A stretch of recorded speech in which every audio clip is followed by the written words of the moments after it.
যে একটা তো সস্তাভাবে যেটা হয়তো বা আপনি আমাকে বলার জন্য বলছেন, সেটি হচ্ছে যে সবাইকে দলে ভেড়ানোর একটা প্রবণতা। জেনে আহ জেনে হাদি এটা করেছে আমি এটা বিশ্বাস করি না, অথবা না জেনেই করেছে।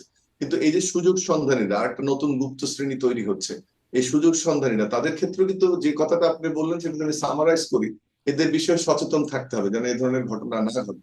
দ্বিতীয় হচ্ছে যে যে কেউ আসলেই আমি দলে নিব, এখন স্ক্রিনিং না করে এই সময়। এবং সবচেয়ে দুটো জিনিস আপনার একটু আমি বলি, যেটা হচ্ছে যে একটা হচ্ছে তো সে ডাকাতি করতে গিয়ে ধরা পড়লো, 3 মাসে ছাড়া পেলো, দুটি অস্ত্র র্যাব ধরেছে, এটাও একটা আশ্চর্যজনক ঘটনা।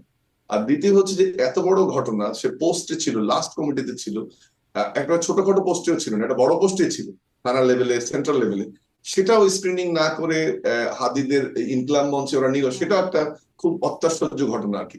যেটাকে আমরা বলি যে আমাদের এখানে সোসাইটিতে কিনশিপ, ফ্রেন্ডশিপ, ফেভারিটিজম, এগুলো একটা কাজ করে। কিন্তু একজন ধরে নিয়ে আসছে, না অসুবিধা নাই, ও বিপ্লবে ছিল, হয়তো অংশগ্রহণ করেছে, বৃহৎ ছাত্রলীগ আর করে না, নানান কথা বলে আমরা এদেরকে একটা পথ তৈরি করে দিই, এবং সেই সুযোগ সন্ধানের সংখ্যাটা কিন্তু বাড়ছে।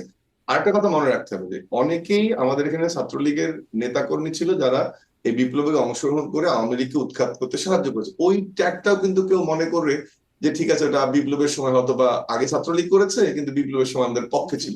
এই ধারণাটা, আমি যখন কথা বলেছি ইনকিলাব মঞ্চের ছেলেদের সঙ্গে, আপনি যে প্রশ্নটা করেন এই প্রশ্নটা করার চেষ্টা করেছি, হোয়াট দে টোল্ড মি যে স্যার আমরা মনে করেছি সে আন্দোলনে ছিল এবং এই ব্যাকগ্রাউন্ডটা আমরা জানতাম না। এই ধরনের একটা ইন্টিমেশন আমি পেয়েছি তাদের কাছ থেকে, যে কারণে আমি মনে করি যে এই ঘটনাটা একটা শিক্ষা দেয় আমাদেরকে, যে আন্দোলনে কারা ছিল বা কারা ছিল না সেটা যেমন জানা দরকার, একই সাথে এই যে যারাকে অ্যারেস্ট করা হচ্ছে দুটো অস্ত্র সহ, সে 3 মাসে বেরিয়ে যাবে, এই ঘটনাগুলো খতিয়ে দেখা দরকার।